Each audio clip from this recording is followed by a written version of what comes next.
Good morning, Algebra. Today we're going to be solving radical equations. Just a few announcements. Today's pajama day at the Ayers house. And also be sure that you are uploading your notes and your homework at the same time up to the Google Classroom. And that even if you see a grade on Google Classroom, you need to be checking your RenWeb for the official grades. So Google does calculate grades, but it doesn't use the same calculation system, like algorithm or formula that I use on RenWeb that I prefer. So you might see something slightly different. Usually the RenWeb will be slightly higher, and so RenWeb is still the official grading system for Resurrection. So pay attention there. All right, today we're going to be solving radical equations. And radical equations, math people are not that creative, so they're equations that have radicals in them. And our goal will be to isolate the radical, then we can square both sides in order to eliminate it and solve for x. So let's look at the first example here. I said to solve the square root of x minus 3 is equal to 4. Notice how the square root symbol ends with x. So the only piece that is part of the radical is the radicand here is going to be x. So our goal first is we need to isolate the radical. So over here on the left side with our radical is a minus 3. We want to move him to the other side by adding 3 to both sides. So a negative 3 plus 3 is going to cancel. So now I have the square root of x is equal to 4 plus 3 is 7. Okay. Now to finish solving, now I'm ready to square both sides. Now that I have the radical all by himself on one side, I am now ready to square both sides. Okay. So I'll square the left, square the right. The square root of x squared, these are opposite operations, so I'm just left with x. And 7 squared is 49. So this x is equal to 49. Okay. Let's look at the next one. We have an example here, the square root of x minus 3, all in the radical. So the radicand here is the whole piece here, x minus 3 is equal to 4. So notice that here the radical is already isolated. The only thing on the left-hand side now is that radical. So I can just go ahead from the beginning and square it. So the square root of x minus 3 squared, these are opposite, so they go away. So I'm just left with my x minus 3 is going to be equal to 4 squared, which is 16. Now to isolate for x, I can add 3 to both sides. So now x is equal to 19. Okay. Let's look at the next example. I have 2 times the square root of x is equal to 8. Okay. So we can go ahead and first I need to isolate the square root. So I can, and the opposite of multiplying by 2 will be to divide by 2. Divide both sides by 2. 2 divided by 2 is 1. So I have 1 square root of x is equal to 8 divided by 2 is 4. Now I can square both sides. And the square root of x squared is going to be x is equal to 4 squared, 16.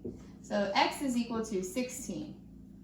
In this next example, I have a roller coaster. So here's my roller coaster here. You climb up the hill, tick, tick, tick, tick, tick, tick, tick. And I want to know how high do we have to go in order to successfully complete the loop-de-loop that comes afterwards. Okay, so here's my roller coaster, woo, woo. And so V represents the velocity, how fast you're going.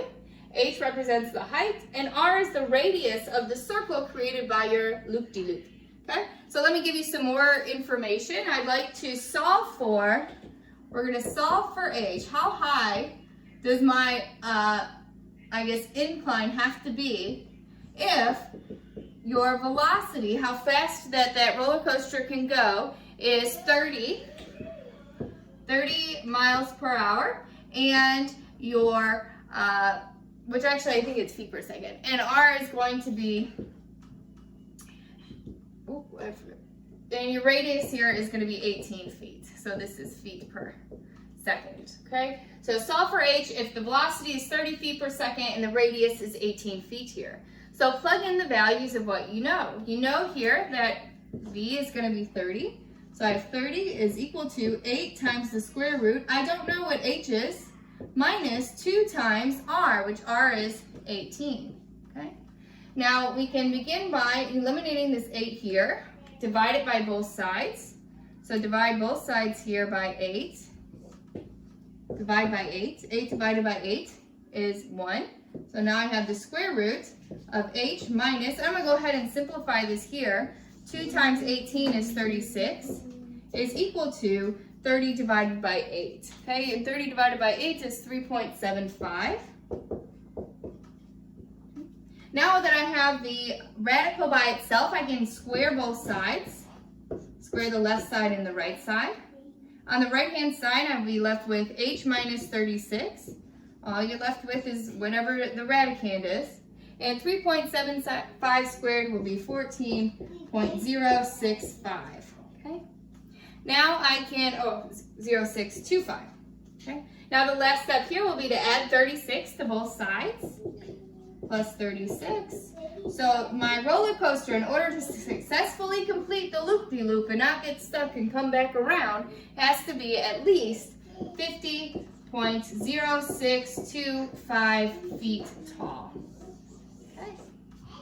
Notice in this next equation how I have radicals on both sides of the equation. As long as they're both isolated, you can go ahead and square both sides still. So I'll square the left, square the right. And the squaring of the square root of 3n minus 2, opposite operations, I'm just left with the radicand, 3n minus 2, is equal to n plus 6. Now I can solve for n.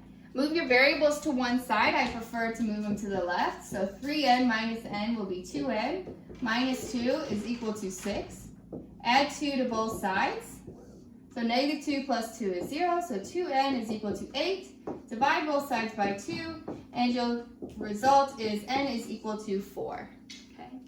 Now, we have to be very careful when we're squaring equations, because sometimes we're going to end up with what are called extraneous solutions. And extraneous solutions are just solutions that do not satisfy the original equation, meaning they're almost like phantom or fake solutions. They're not real. So we must check your answers. You must check your answers in order to identify any of these extraneous solutions. Let's look at this example here. I have the radical by itself, so I'm ready to square the equation. Okay.